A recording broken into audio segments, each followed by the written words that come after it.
y esos intereses que defienden unas figuras raras que se hacen llamar ahora operadores jurídicos.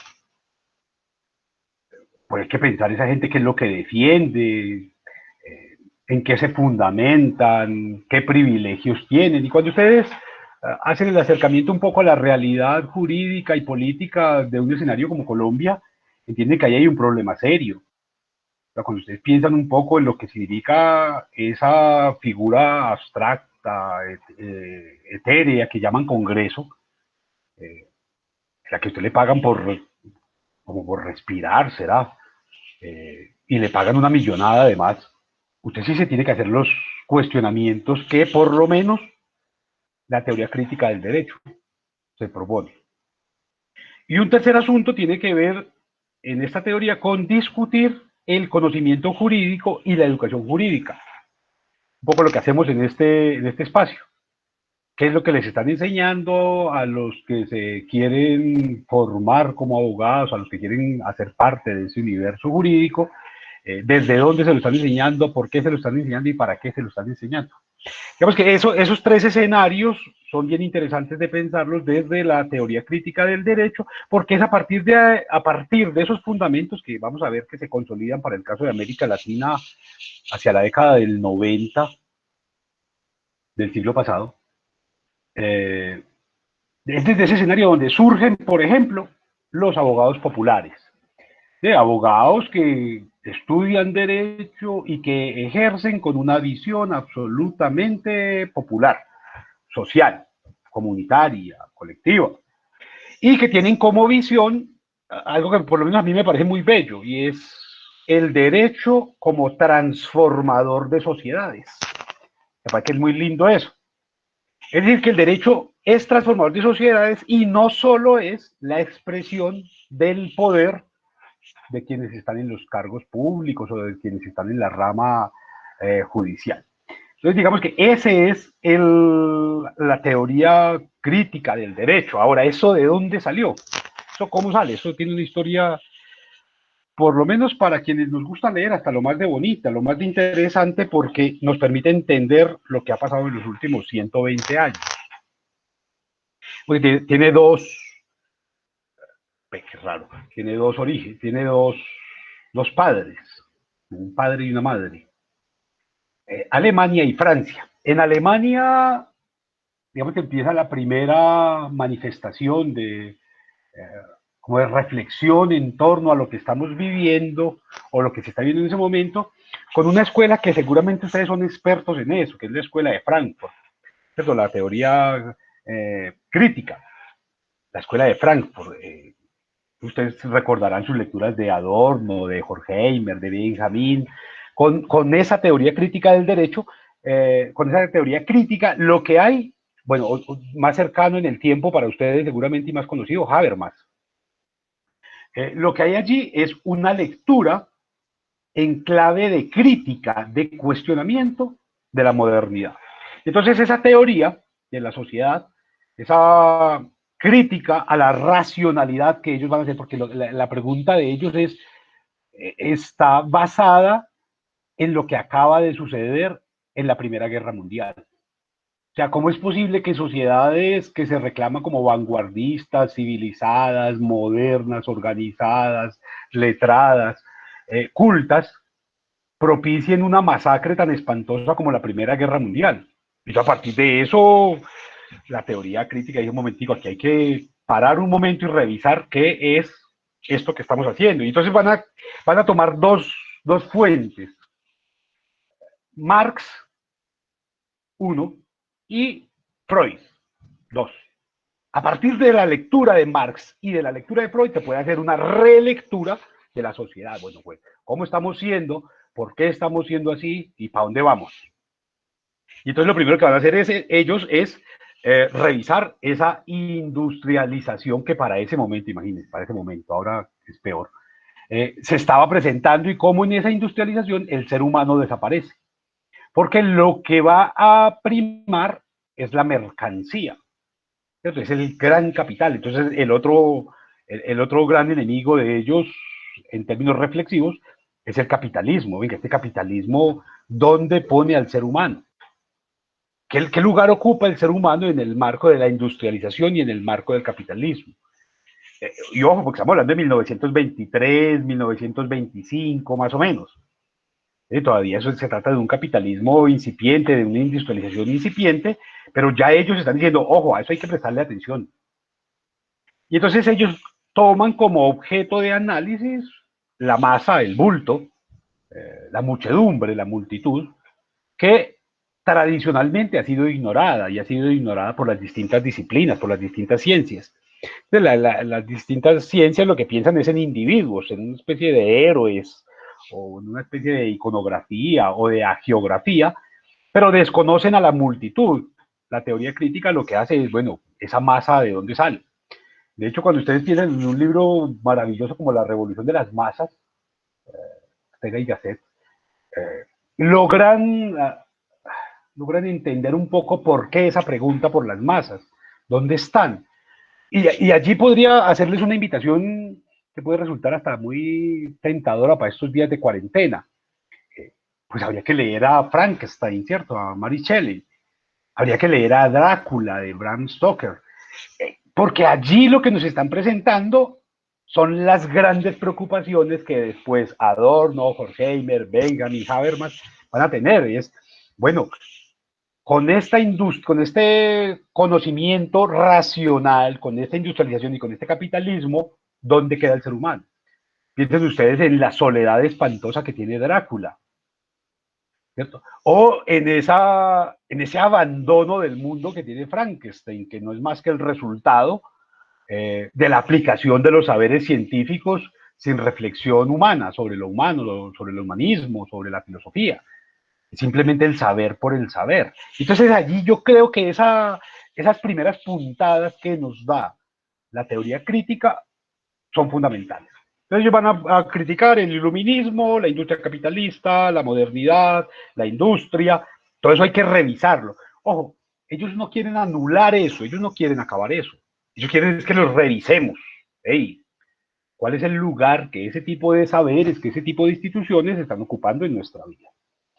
Que ese es un gran asunto porque en últimas, y como a mí me gustan tanto las triadas, lo que están proponiendo estos autores de la teoría crítica de la Escuela de Frankfurt es una crítica para generar, primero, conciencia. Eso es importantísimo. Hey, tenemos que ser conscientes de lo que estamos siendo, de lo que estamos haciendo y de cómo lo estamos haciendo y de para qué.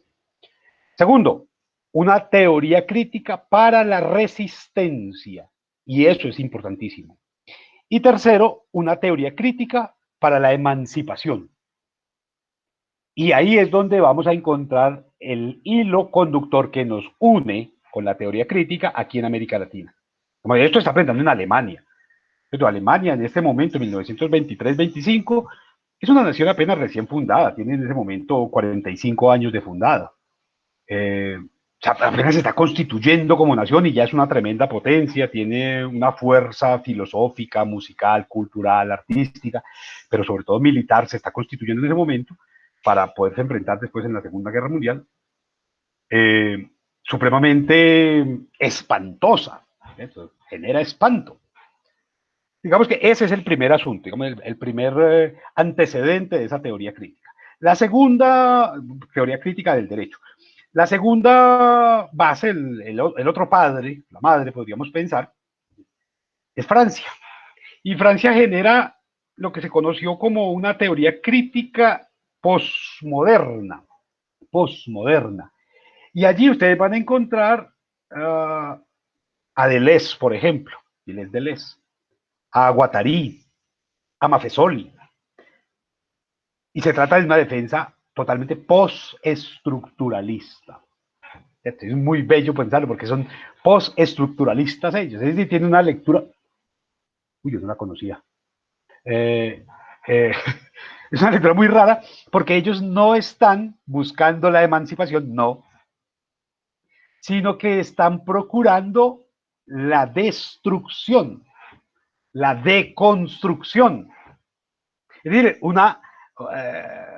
digamos, es una especie de relectura de lo que ya nos había planteado en el discurso del método Descartes, solo que ellos lo están haciendo ya en un escenario de modernidad total, de industrialización, de posguerras, que es bien interesante. Por eso con ellos lo que va a surgir es el nihilismo, una necesidad de construir, de crear, de descubrir a partir de otra tríada: la cultura, la raza y el género.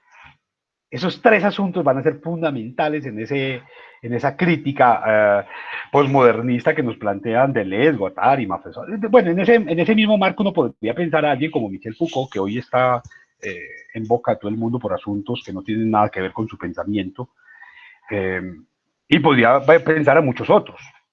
Pero digamos que esos son los principales. Ahora, a partir de esas dos grandes vertientes, la alemana y la francesa, en América Latina se va a generar un movimiento que resulta siendo equivalente. Por supuesto, como es latinoamericano, no va a tener esa oficina de prensa, no va a tener esos bombos y platillos con los que se anuncian los europeos, no va a tener ese reconocimiento, pero que sí es muy importante, porque ese pensamiento crítico latinoamericano, que sí lo vamos a conocer, primero que nada, adolece de tradición occidental, es nuevo. Para los europeos resulta absolutamente importante la historia, la tradición. Por eso ellos casi todo lo remiten al Imperio Romano o a los griegos o a los imperios eh, fuertes del Imperio Austrohúngaro. Digamos, a los europeos les encanta eso de la tradición. Los latinoamericanos, como tuvimos un periodo casi de 400 años de negación de sí mismos, tenemos una especie de vergüenza por nuestra propia historia, entonces cualquier descubrimiento, cualquier elaboración o cualquier construcción resulta nueva, nueva, ¿cierto? Pues, aquí no hablaríamos jamás, no podemos hablar de una filosofía latinoamericana, y esa es una de las grandes preocupaciones del pensamiento crítico latinoamericano, que nosotros no tenemos filosofía, nosotros tenemos es pensamiento. Entonces uno en Europa se encuentra con filósofos del orden de Federico Nietzsche, de Manuel Kant, de Descartes. Y esos son filósofos y construyeron unos esquemas de pensamiento tremendos y tienen esa palabra, ¿cierto? Filósofos. Uno aquí en América Latina se encuentra con alguien como Fernando González y es un borrachón de esquina, aunque haya generado toda una línea de pensamiento que es absolutamente coherente, profunda, analítica. Aquí uno se encuentra con un autodidacta como Estanislao Zuleta y la gente se burla de él, bobito, ni siquiera es bachiller. Hay un desconocimiento de lo propio, una negación de la propia historia que va en contra de la generación de ideas que permitan que nos reconozcamos como latinoamericanos. Claro, si uno lo piensa en clave de posmodernidad, tendría que pensar que ese pensamiento crítico latinoamericano se puso en evidencia, sobre todo en la década del 90, con las constituciones de los Andes. Que eso me parece bien interesante, porque en las constituciones de los Andes, ustedes piensen en la constitución de Venezuela, por ejemplo, la constitución de Ecuador, la constitución de Bolivia, que son constituciones absolutamente progresistas, progresistas. Y aquí se supone hoy que estamos hablando de los progresistas, pero no, desde el 90 las constituciones políticas de estos países eran progresistas, es decir, estaban escritos en un pensamiento crítico, en una teoría crítica de base marxista. Por eso es tan interesante cuando se piensa lo que sucedió en Cuba. Todo ese fenómeno de la Cuba revolucionaria y después de la Cuba de los 90 es fundamental. Lo que pasó en Venezuela en el periodo Chávez, lo que pasó en Bolivia con el periodo Evo, lo que pasó con el periodo Correa. Eso es bien interesante porque ahí lo que había era la reivindicación de unas ideas de pensamiento crítico. Entonces uno nunca ve a Evo Morales usando corbata, ¿cierto? Y tampoco ve a Correa utilizando corbata nunca. Que es una manera de reivindicar: yo no soy europeo, yo soy latinoamericano. Y yo me comporto como latinoamericano, vivo como latinoamericano, pienso como latinoamericano y entiendo el contexto latinoamericano por encima de otros contextos. Ya veremos que eso tiene un problema bien bien interesante, y es el de poner en duda las hegemonías. Es decir, ustedes mismos que son posteriores a ese pensamiento y a esas constituciones, ustedes yo creo que son como del nuevo siglo, o la mayoría de ustedes son del nuevo siglo, eh, fueron educadas en el marco de las hegemonías. Entonces, todavía en un eurocentrismo y en una especie de negación de lo propio que los lleva a pensar que lo americano es bueno, pero lo latinoamericano es burdo, es ordinario. Eh, Hay una serie de palabras displicentes para nombrar lo que es latinoamericano, ¿cierto? En España utilizaban la palabra sudaca, por ejemplo, como poca cosa, como arrimado, como levantado. Eh, y es una concepción que se pone en evidencia justamente a partir de la consolidación simultáneamente con estos movimientos del narcotráfico, que pone, digamos, los intereses económicos al servicio de esas hegemonías, que son las que cuestiona el pensamiento crítico. El pensamiento crítico dice un momentico, esas hegemonías no tienen nada que ver con nosotros, nos han negado. A ustedes seguramente siendo mucho más nuevas en la tierra que yo, ustedes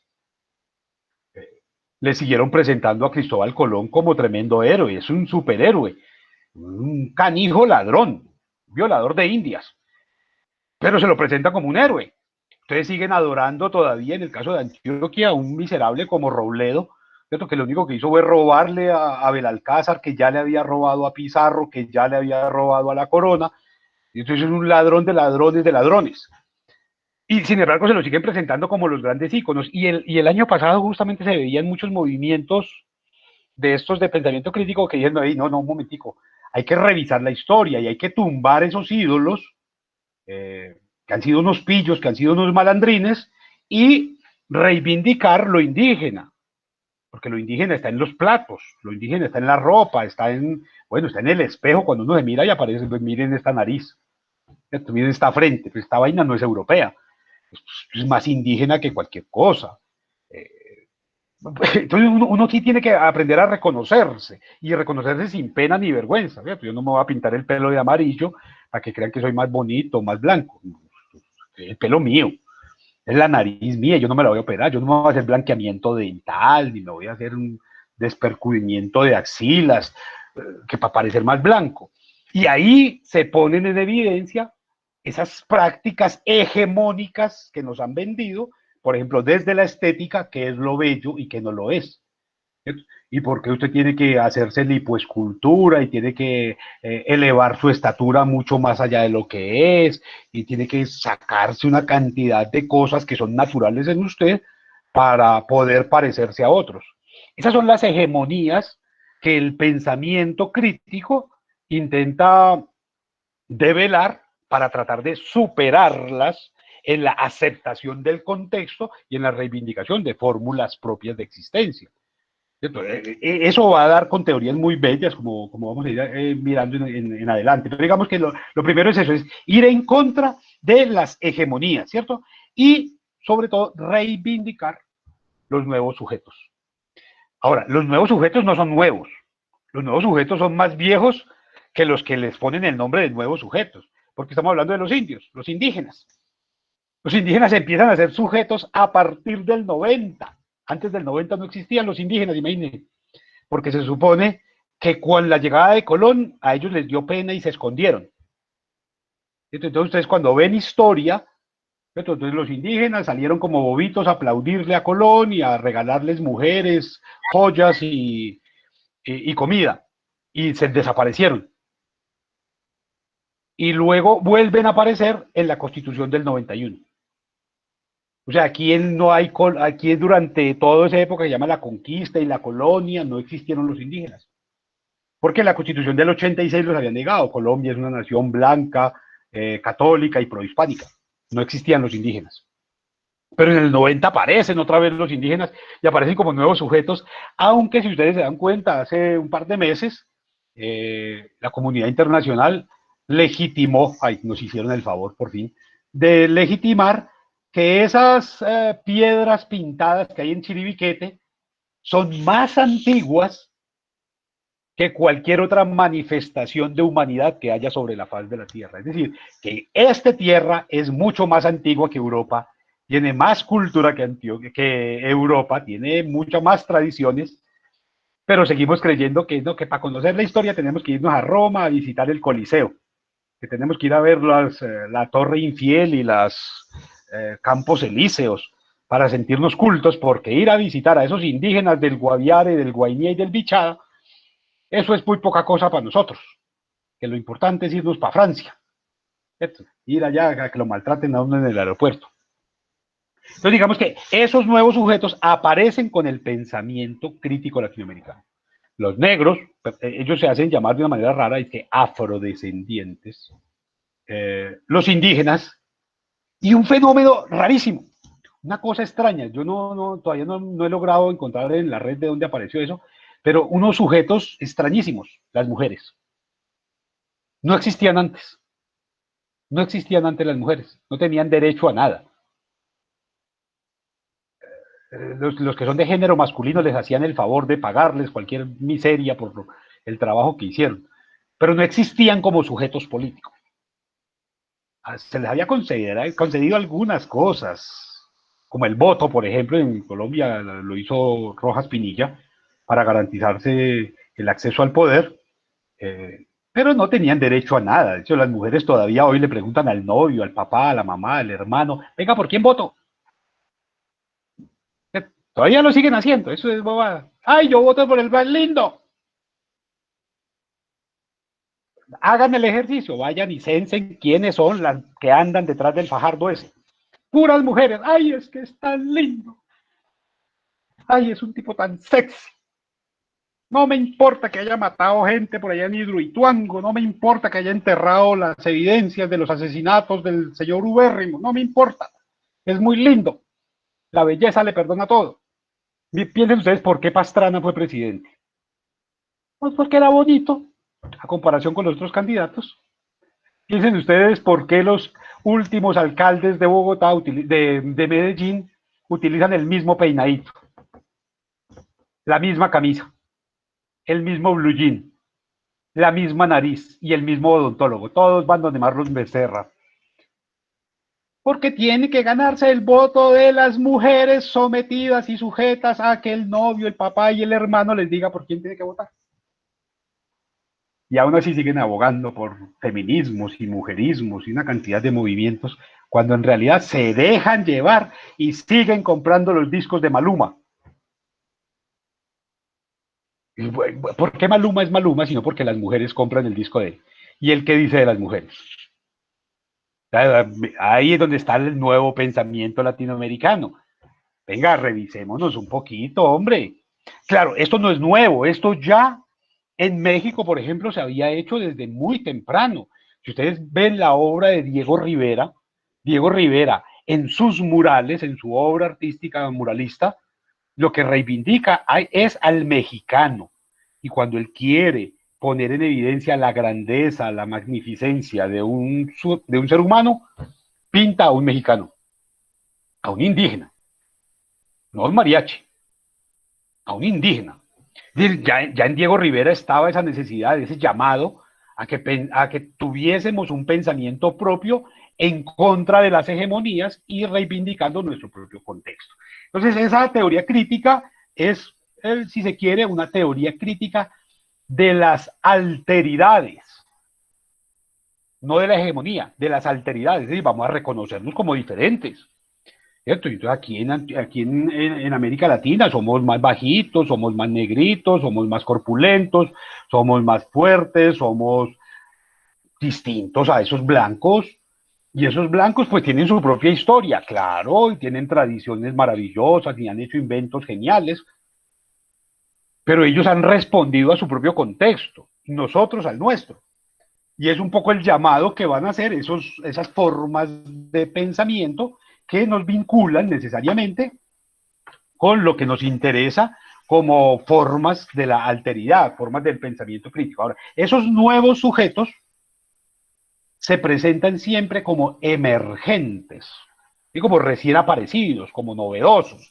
Por eso es tan interesante cuando ustedes piensan que todo esto es un movimiento de la década del 90, y es justo cuando aparece el movimiento zapatista en México. ¿Y qué es el movimiento zapatista en México? El movimiento de los que no son blancos.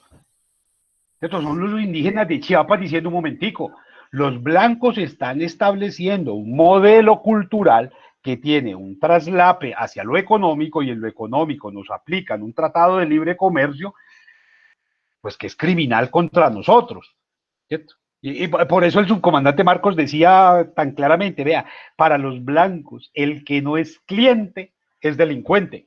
Es decir, aquel que no esté con el tratado de libre comercio es un delincuente, es un subversivo, es un guerrillero.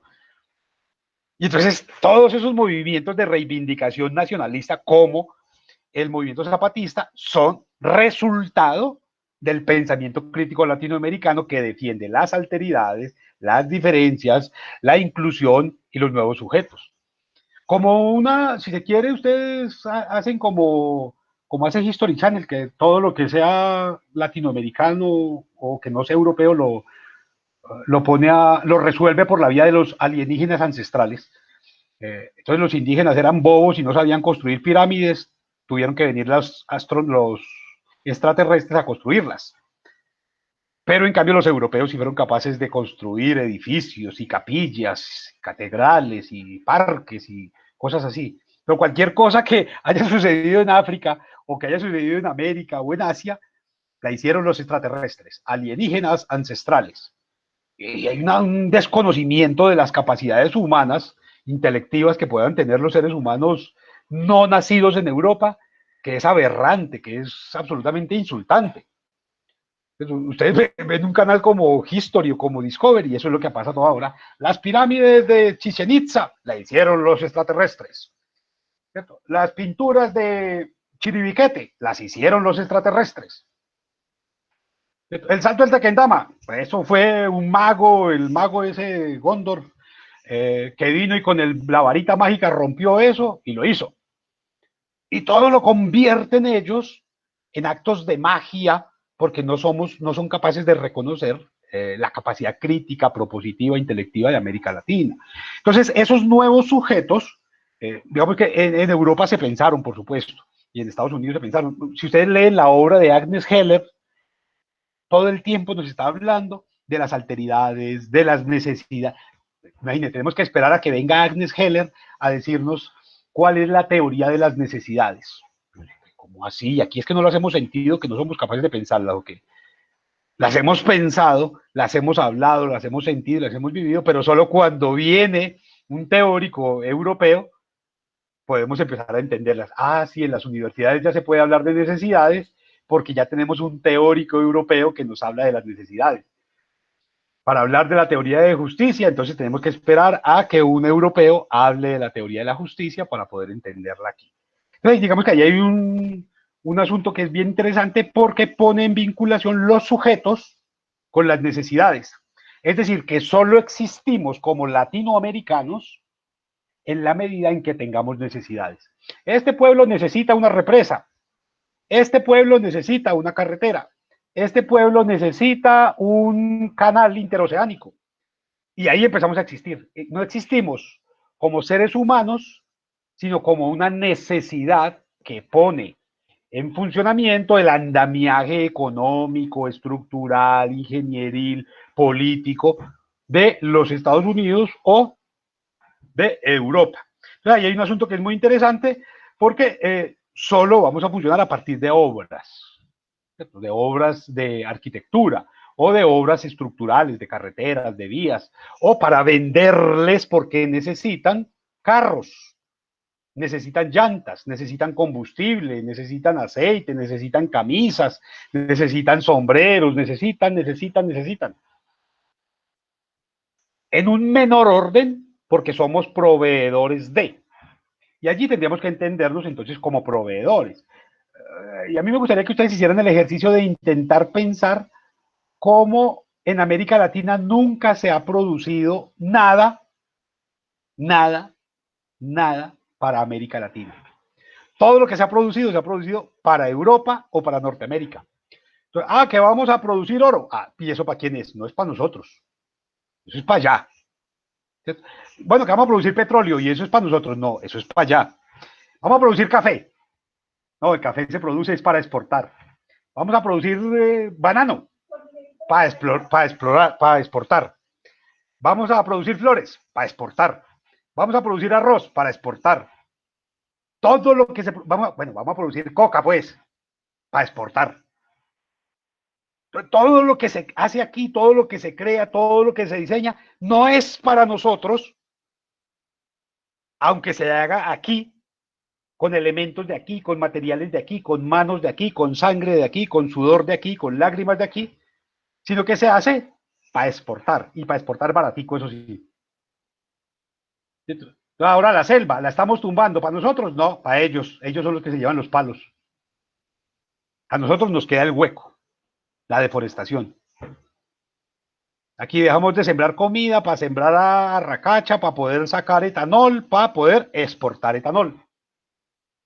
Entonces ahí hay un asunto que todo ese pensamiento crítico latinoamericano realmente creo que toca, que pone el dedo en la llaga. Ahora, sobre eso hay unos teóricos latinoamericanos, hermosísimos. Yo no sé si ustedes los conozcan, pero a mí me parece que sería fundamental como teóricos, ojo, como teóricos. Hay un argentino que se radicó en México hace muchísimos años, después de haber andado por todo el mundo, Enrique Dussel, que es una maravilla ese hombre para hacer trabajos en los que se reivindica, en lo que se reconoce el ser latinoamericano. Y por supuesto, él es un graduado de filosofía, es un doctor en filosofía, conoce de todas las maneras posibles la filosofía europea, pero se dedicó a hacer la construcción del pensamiento latinoamericano desde la filosofía, con un rigor absoluto. Entonces, yo creo que conocer a Dussel, por ejemplo, o a Castro Gómez, por ejemplo, importantísimo. Me parece que a Aníbal Quijano son filósofos latinoamericanos que de verdad han logrado entender las dinámicas desde las cuales podemos apostarle a un reconocimiento de lo que somos. Entonces, ¿ellos qué hacen? Trabajan sobre la alteralidad, la pluralidad y la interculturalidad. Esos tres elementos para ellos son fundamentales. La alteralidad, la pluralidad y la interculturalidad. ¿Cuáles son los fundamentos de eso? Pues digamos, los fundamentos de esa crítica, digamos que tiene dos. Uno, es que se construye desde la práctica. Eso es fundamental. La crítica latinoamericana, el pensamiento latinoamericano, el derecho latinoamericano, y eso les interesa a ustedes, se tiene que construir desde la práctica. Es decir, desde la reflexión sobre los modos de producción, aunque eso les suene marxista.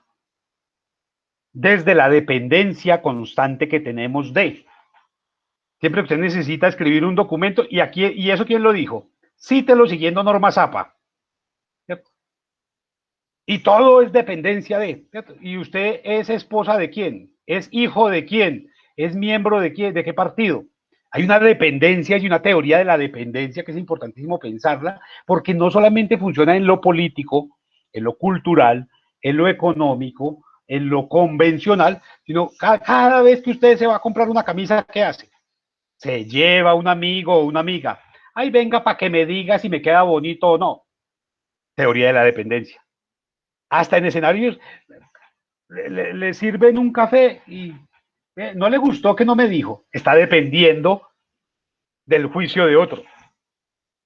Ay, venga, ¿por qué no me llamó a decirme que feliz cumpleaños o que buenos días o que suerte en el examen? Ahí hay una forma de dependencia también en las tradiciones más básicas. Pero esas tradiciones más básicas se extrapolan también a lo político. Miren, hay países, por ejemplo, en donde la inmensa mayoría termina votando por el que le diga el más cafre. Y lo dicen con orgullo. Ay, no, yo voté por el que me mandaron que votara. Y le tomé foto al tarjetón y todo para demostrarlo. Y ahí hay una teoría de la dependencia que es absolutamente desgarradora, ¿cierto? Pero digamos que no es el único frente. Entonces decimos que una de las praxis de la teoría crítica, decimos que es desde la praxis. Uno, el modo de producción. Dos, la teoría de la dependencia. Tres, la teoría económica. Y es que todo lo pensamos en economía, como si fuéramos gringos. ¿Cuánto vale ese puente. Necesitamos una casa, ¿cuánto vale? Y cada uno de ustedes llega, no sé si tienen la desgracia de volver a la universidad presencialmente, ojalá que no, pero van a la universidad y por supuesto como van a ir a descrestar al otro, entonces se llevan la ropa prestada, ¿cierto? Se ponen la chaqueta prestada, los zapatos prestados y llegan allá caminando incómodos, exhibiendo la ropa prestada y lo primero que le van a preguntar es, ¿cuánto te valió? ¿Cuánto te valió? ¿Dónde lo compraste? Y miren que ahí hay una dependencia del discurso económico para todo. ¿Y usted por qué no se ha hecho la operación? Ah, no, es que no tengo plata. No es que no la necesite, es que no tiene plata. Sembré una matica, ¿cuánto le valió? Todo es en términos económicos. Cuando ustedes ven los indicadores políticos, todo se mide en, y ni siquiera en económicos propios, en dólares. En dólares. Entonces hay un asunto ahí que tiene que ver justamente con esa reivindicación de construir una teoría crítica desde la práctica, desde los modos de producción, desde la teoría de la dependencia, desde la economía y desde la explotación. Porque todo tenemos que explotarlo. Explotar los recursos naturales, explotar el emprendimiento, explotar los afectos, explotación de todo. Que conduce necesariamente a una teoría de la violencia. Y es que los pueblos latinoamericanos solo pueden explicarse en esa lectura hegemónica desde la violencia. ¿Cómo consiguieron la independencia? Con guerra. ¿Y qué fue lo que pasó después? Más guerra. Y después otra guerra civil. Y después otra guerra civil. Y después más guerras. Y después la dictadura. Y después más guerra. Y después todo lo explicamos por la vía de la violencia. Todo lo explicamos por la vía de la violencia. ¿Y usted por qué está triste? Es que me mataron a mi hermano. ¿Y usted por qué está llorando? Porque es que mataron, porque es que en lo que van corrido este 2021 han sucedido ya 21 masacres. Todo es violencia. La única forma de entender nuestra existencia pareciera ser, desde el discurso hegemónico, la violencia.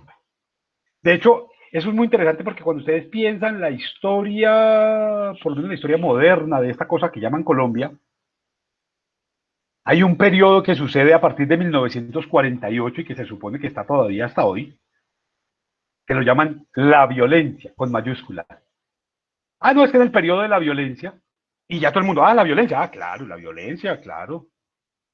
Ah, no, es que la violencia narcoparamilitar, es que la violencia del narcotráfico, todos son carrobombas, todos son fusilamientos, todos son falsos positivos, todo es masacres.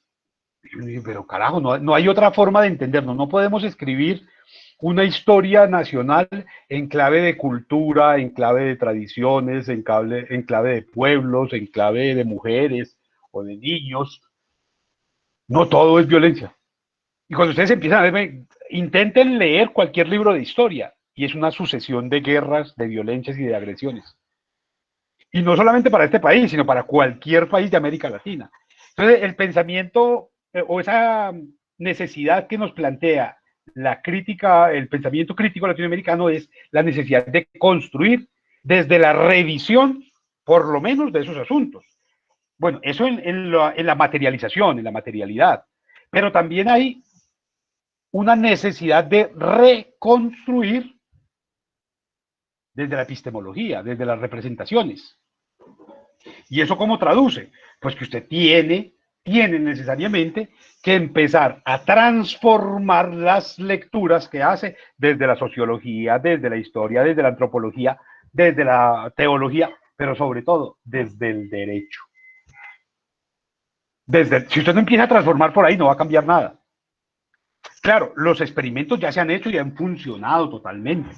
Miren, cuando ustedes piensan en la teología, estos pueblos que adoraban al sol y adoraban la montaña y adoraban la lluvia y el río y todo eso, terminaron misteriosamente, yo todavía no logro establecer el vínculo que permitió eso, terminaron asumiendo el cristianismo como una religión, como la religión oficial, y la reivindican en las constituciones. Yo no sé cómo pasa eso. Y les pongo un ejemplo. España estuvo invadida por 700 años por los árabes. y siguió hablando español y no se volvió musulmana. Pero América estuvo 500 años, bueno, ni siquiera 500, 400 años sometida por los españoles, es decir, 300 años menos. Y terminó hablando español, creyendo en Cristo, vistiéndose como blancos. Qué negación tan berraca de lo que se es. O sea, qué ausencia de convicciones permitió eso. Yo creo que ese es un trabajo que está por hacerse todavía, no se ha intentado. Pero vamos a ver, más allá de eso, que se asumió el cristianismo, esa es una historia bien interesante que un día de esto seguramente revisaremos aquí, pero en la década del 70, con este tipo de pensamiento propio latinoamericano, surgió algo que se llama la teoría de la liberación. La teología latinoamericana, una forma latinoamericana de entender los evangelios. Y ustedes cuando leen el libro de, ¿cómo se llama? Tiene un nombre de cantante, Gustavo Gutiérrez. La teología de la liberación se llama el libro. Teoría de la liberación. Lo que encuentran es el fundamento de una forma de comprender el cristianismo en clave de pobreza, en clave de latinoamericanos. Y por eso de esa teología surgió todo un activismo de los sacerdotes en función de los pobres, de los necesitados y de esa camada. Ustedes pueden, por ejemplo, entender a Leonardo Boff. Excelente. Léanlo, estudienlo, es maravilloso. Hay un señor que ustedes seguramente no conocen, Camilo Torres, graduado por allá en Golconda, el papá de la sociología, el que fundó la escuela de la Facultad de Sociología en la Universidad Nacional de Colombia. Él es un sacerdote que su opción fue por los pobres, por los necesitados. Aquí nos lo pintan como el guerrillero más espantoso. En realidad no fue más que un sociólogo, un pensador, un cuestionador, un sacerdote comprometido con su pueblo. Era el único. No, vea, en Centroamérica Gaspar García Laviana también hizo un trabajo maravilloso. No solamente Gaspar García Laviana, sino Romero, no el nombre, Monseñor Romero, que fue asesinado por el mismo Estado. En medio, después de que terminó una misa, fueron y lo mataron porque estaba diciendo que, hombre, que no maten a los pobres, que esa gente es la que paga impuestos. Y mataron a Romero. Ignacio Lacurí, otro sacerdote, defensor de la teología de la liberación, asesinado. Todos son asesinados porque aquí lo entendemos todo en clave de violencia. Entonces, miren que con la logramos hacer de algo que es más fuerte que el derecho, la religión. La religión es mucho más fuerte que el derecho. Y logramos construir una teología propia de América Latina, porque no somos capaces de construir un derecho propio, un derecho nuestro, un derecho desde lo que somos. Pero funcionó solamente con la teología. No están ni tibios.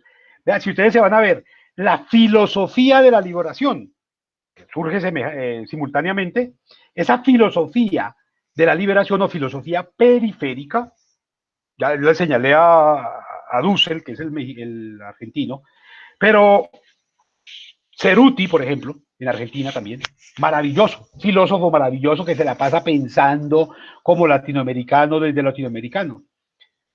Y solamente en la teología y en la filosofía, no, en la historia. Si ustedes leen a José Luis Romero, por ejemplo, José Luis Romero, que escribió Latinoamérica, la ciudad de las ideas, por ejemplo, es una obra absolutamente maravillosa en la que reivindica el lugar de lo urbano en las formas de comprensión de lo social.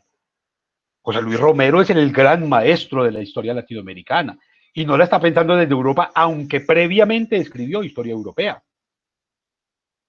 Entonces, él es uno. Luis González en México. ¿Cierto?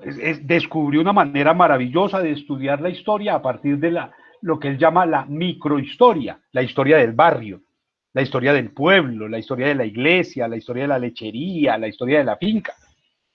Con Luis González, por ejemplo, hay una cosa maravillosa. La geografía. ¡Ja! Sí que hay geógrafos latinoamericanos que piensan la geografía latinoamericana. Quizás el más importante es un brasileño, el Milton Santos, que se ha dedicado a escribir sobre la geografía latinoamericana. Ahora mismo en Netflix hay una serie sobre los Andes maravillosa, lástima que sea hecha por gringos, pero que nos está contando, bueno, ¿y qué son los Andes? ¿Qué son los Andes? Porque aquí todo el mundo le encanta, a los arribistas como yo, que nos gusta ir a escalar, cuando nos preguntan, ¿y qué deportes practicas? Uno nunca dice el andinismo, no, uno dice el alpinismo, refiriéndose a los Alpes. La bobada total. ¿Y cuánto hace que no sube a los? No, a los Alpes hace rato que no subo, pero yo subo aquí a los Andes cada rato, pero el nombre que le damos es alpinismo. ¿Qué bobada la de uno, pues? Entonces, no, estudiar la propia geografía, reivindicar la propia geografía. Vea, a mí en el colegio me pusieron a aprenderme los ríos de Europa de memoria, de norte a sur, de oriente a occidente, y me los aprendí todos. Pero no sabía cómo se llamaba la cañada que pasaba al lado de mi casa. Y a ustedes que son abogados les pasa lo mismo. Ustedes terminan hablando aquí de todos esos abogados gringos, alemanes, italianos, franceses, pero no saben cómo llama el señor que les vende la papa. El que hace las arepas, no lo conocen. Entonces tienen la cabeza puesta en Europa y los pies en este pedazo de paraíso que alguna vez fue Colombia. Pero no solamente eso, no solamente la geografía, la antropología. Esa sí que ha sido pensada desde América Latina. Los mexicanos nos dan lecciones de antropología todos los días. Son unos maravillosos. Y dentro de la antropología, la pedagogía. Un señor que tal vez ustedes han escuchado nombrar, Freire. La pedagogía del oprimido. Ahí está. Es pensar a Latinoamérica desde Latinoamérica. Entonces, mire, les estoy hablando de la filosofía, de la teología, de la geografía, de la historia, de la pedagogía, la sociología, por supuesto. Y ahí sí que tenemos un maestro maravilloso en la sociología, Falsborda. Se inventó toda una forma de entender la sociología desde América Latina con una doctrina, con una metodología que es la investigación, acción participativa. Reconocido a nivel mundial, pero aquí seguimos creyendo que eso es boba, que para estudiar sociología tenemos que leer a Pierre Bourdieu. Porque Falsborda nos queda chiquito, eso no. Floresta Fernando, por ejemplo, en Brasil, hace un trabajo sociológico hermoso sobre América Latina. La economía también se ha pensado muchísimo desde América Latina a partir de una teoría de la dependencia, se llama. La escuela de pensamiento económico latinoamericano es la escuela de la teoría de la dependencia. En la política, en la ciencia política, porque es que es interesante hacer todo el rastreo para que nos entendamos por qué las cantaletas que les presento yo a ustedes aquí cada semana. En la ciencia política, tenemos dos desconocidos para ustedes seguramente. Un señor que se llama José Martí. Yo me imagino cómo lo leen en derecho. Eso es una maravilla, como lo leen, lo estudian, aprenden de él. Y otro que se llama Mariátegui. Y Mariátegui lo que hace es fundar toda una teoría política latinoamericana. Entonces, mire que desde todas las ciencias políticas es posible pensar a Latinoamérica, desde toda la ciencia social. ¿Y dónde estará el derecho latinoamericano? Bueno, démosle otra puntada más para que esto quede más redondeado. La música.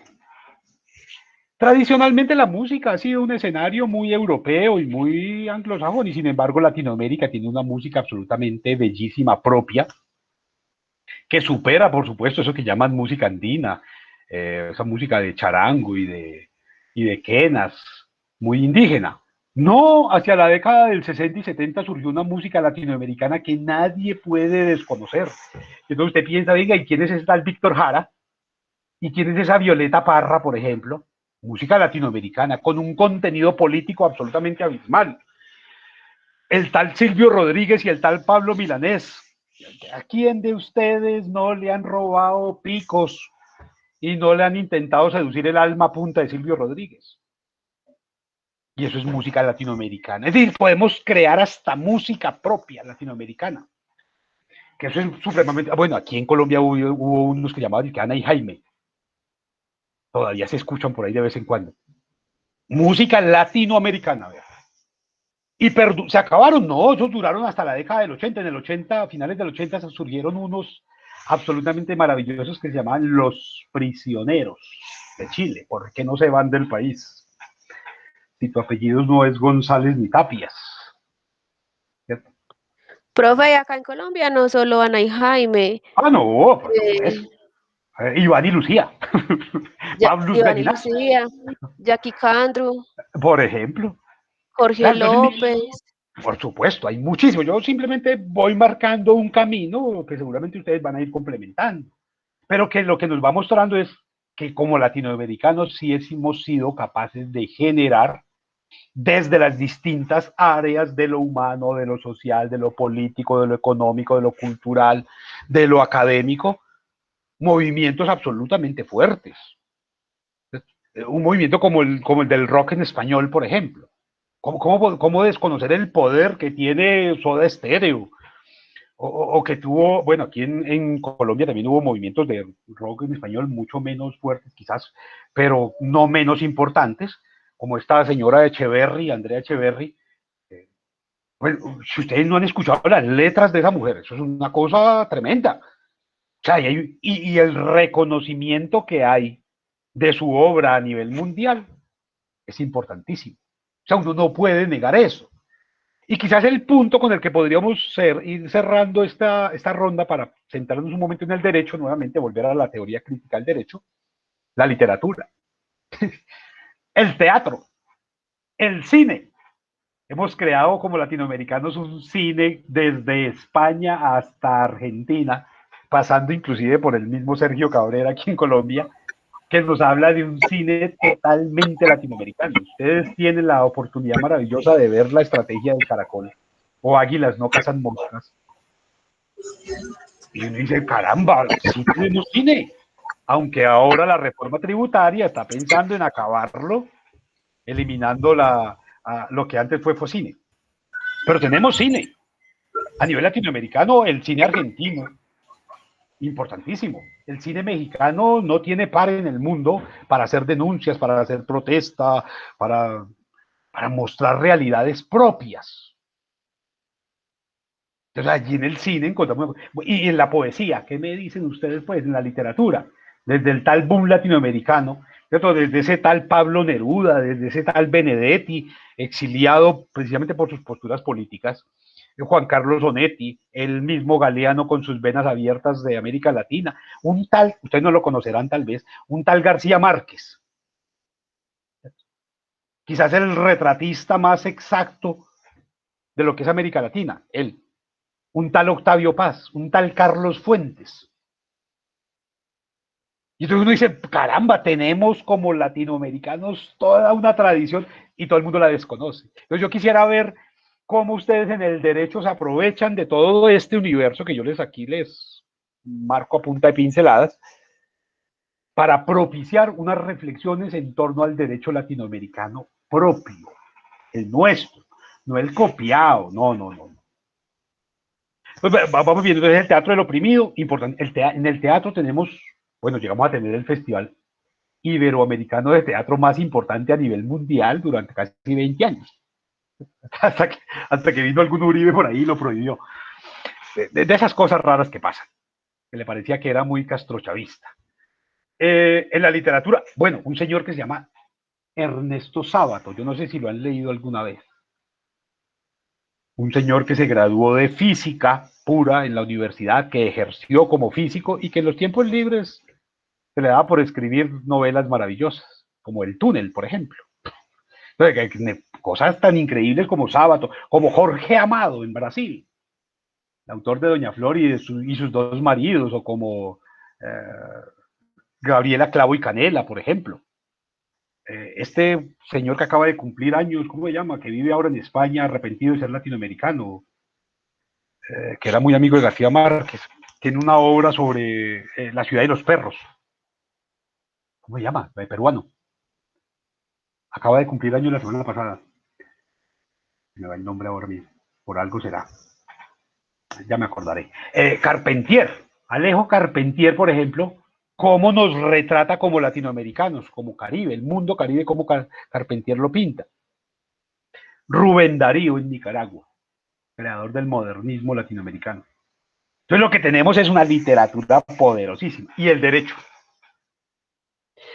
Pues hubo un momento hacia la década del 90 cuando surgió ese pensamiento andino en el que el derecho se hizo una pregunta bien interesante y es ¿cómo podría el derecho servir de herramienta para la liberación? Porque en la década del 90 es la década de la liberación, si ustedes se dan cuenta, es el momento en el que Nicaragua, El Salvador, toda Centroamérica está consolidando proyectos revolucionarios, traicionados todos, pero no importa.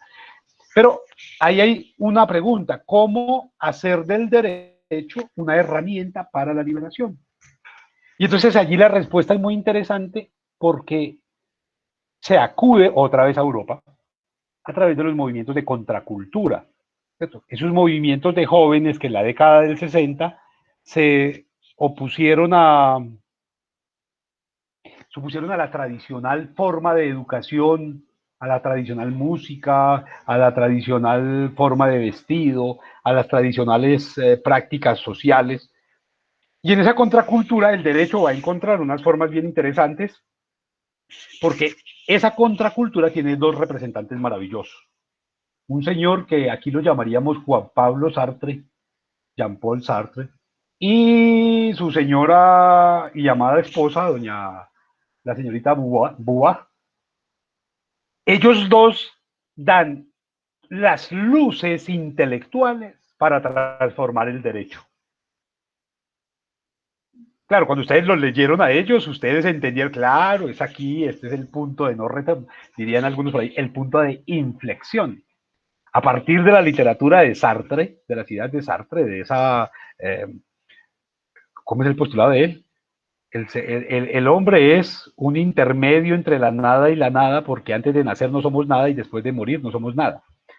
Esa postura que él tiene nos ayuda a pensar el derecho como una herramienta de transformación, ya no como un instrumento de opresión, sino como una herramienta de cambio. Y eso se lo debemos a Simón de Beauvoir y a Sartre. Ellos nos forman la base de la teoría crítica del derecho. Bueno, habría que pensar también en Henry Miller, un poco con Sexus, las dos tomos de Sexus, en los que se plantean esa necesidad de reformular el derecho. El derecho para América Latina, el derecho de la alteridad, de la diferencia, del otro. Porque, por supuesto, en Europa ya había habido muchos experimentos de pensar al derecho, pero para Europa, para esa cultura, para los iguales, para los homogéneos. Entonces, claro, aquí en América Latina, como respuesta a esas obras de Sartre y de Simón de Beauvoir, va a aparecer la asociación crítica del derecho, una herencia rara que traemos por allá de Francia, asociación, esa es una asociación crítica del derecho, que se dedicaba a repensar las instituciones jurídicas, ¿cierto? Hacia una crítica al derecho positivo. Así la van a conseguir cuando hagan el ejercicio de búsqueda, si es que, si es que lo van a hacer alguna vez en la vida. Asociación crítica del derecho. Hacen una crítica al derecho positivo. Y la otra herramienta, esa es italiana, ellos se llamaban hermenéutica, hermenéutica del derecho. Hermenéutica alternativa del derecho, se llamaban ellos. Y lo que hacían era el cuestionamiento del derecho desde adentro. Es decir, eran abogados en ejercicio de sus funciones que empezaron a cuestionar, oiga, ¿y por qué el juez es intocable y el juez no camina sino que levita y al juez no se le puede mirar a los ojos y al juez como que no se le puede nombrar?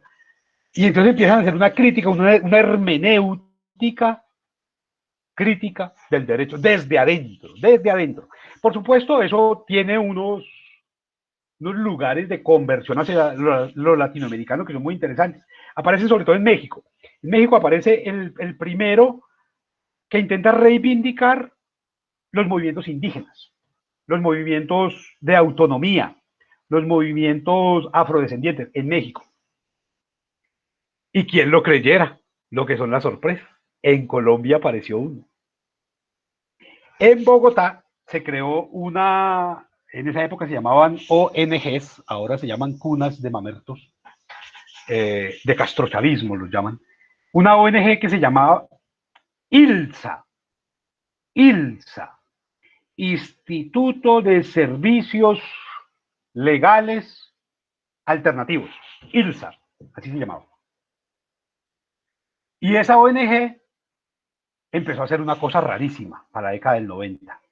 Empezó a trabajar por los pobres, empezó a defender barrios necesitados, empezó a trabajar para el albañil, para la señora de la tienda, como ONG.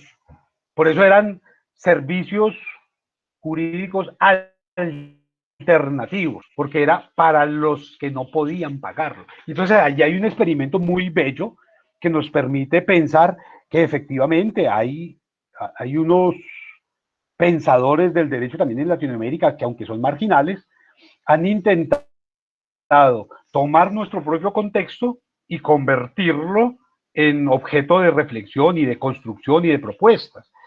Ahora, por fuera del derecho, pues más bien, en el marco del derecho, pero por fuera de lo jurídico, por supuesto que también ha habido experimentos.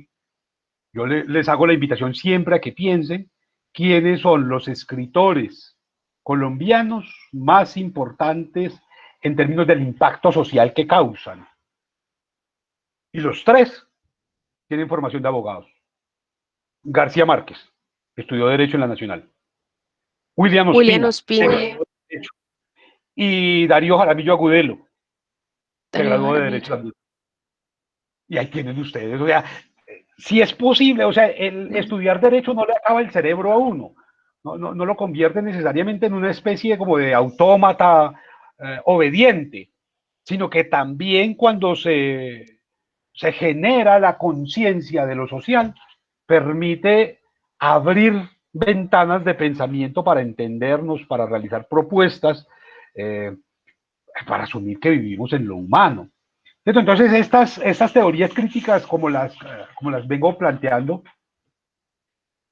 llegan al derecho, llegan a tocar el ejercicio mismo del derecho, no como una especie de iluminación, como de generación espontánea, sino como, miren ustedes cómo hay una tremenda construcción epistémica que pasa por todas las áreas del saber. Uno podría pensar a sí mismo una cocina latinoamericana, ¿cierto? Una moda latinoamericana. Uno podría pensar una cantidad de escenarios que son neta, bueno, un turismo latinoamericano, ¿cierto? Unas estéticas latinoamericanas. Si ustedes van a pensar, por ejemplo, en el arte, la pintura, y entonces ustedes ven un tipo como Guayasamín, como Fernando Botero, como el mismo Obregón, como Vélez, como Eladio Vélez, como el de Aranjuez, ¿cómo se llama? No, el de aquí el barrio Aranjuez, que es el más grande de todos los Gómez. Y yo dije, pero caramba, son los más importantes artistas. Solamente este hombre de Aranjuez y Diego Rivera lograron descubrir, nadie más lo ha hecho, cómo Da Vinci logró hacer esos murales para siempre. Y por eso esos murales para siempre están en Italia, están en México y están en Medellín únicamente. Nada más, en ninguna otra parte del mundo, porque ellos descubrieron el secreto, lo cultivaron, no se lo heredaron a nadie se lo heredaron. Entonces uno dice, caramba, son artistas maravillosos, pero también en México está Siqueiros, por ejemplo, y ustedes encuentran una serie de todas las manifestaciones del arte. Entonces construimos una cantidad de escenarios, pero pareciera que en el derecho nos da miedo. Parece que en el derecho no hay la posibilidad, porque es que hay que pensar desde el derecho, porque entonces se ponen bravos los que tienen plata y quién nos va a pagar. Yo no me canso de invitarlos a que vean esa estrategia del Caracol, la figura del abogado ahí que representa a Frank Ramírez, el perro. Y es un abogado absolutamente dedicado, concentrado, un latinoamericano total. Pero también le presentan la otra figura, ¿cierto? La figura de Holguín, el otro abogado, el abogado de la élite, tal cual las universidades quieren que sean sus egresados. ¿cierto? Utilizando zapatos italianos, con medias bordadas, con calzoncillos Calvin Klein, con pantalones de paño inglés. Pero, ¿y esa vaina para qué sirve o qué? ¿Para ser el lacayo de un narco? ¿Para eso se estudia derecho o qué? ¿Para ser el empleado de un corrupto? ¿El defensor de un banquero? Y el derecho no tiene como fundamento justamente la palabra con la que se nombran los eh, quienes ejercen el derecho en Colombia es hermosísima, abogados. El que aboga por, no el que defiende narcos, no el que defiende corruptos, no, abogado. ¿Qué dirá en su tarjeta profesional y en su diploma? Que usted es licenciado en leyes. No, no, no. Dice abogado o abogada. Y eso significa que usted va a abogar por la sociedad, por el que está jodido, por las necesidades. Eso es abogado, el que aboga por. El otro es un jurisconsulto, ¿cierto? O sea, yo les consulto cómo hago para torcer la ley, cómo tuerzo el escenario de lo jurídico. Esos son los jurisconsultos. Bien, espero que como esta línea reflexiva de corte epistémico que les he venido, histórico epistémico que les he venido presentando hoy para tratar de legitimar la educación jurídica hoy, tendría que decir como los artistas, haya sido de su agrado y que en algo les pueda servir. No sé si tengan preguntas, dudas, comentarios, aportes. Los escucho.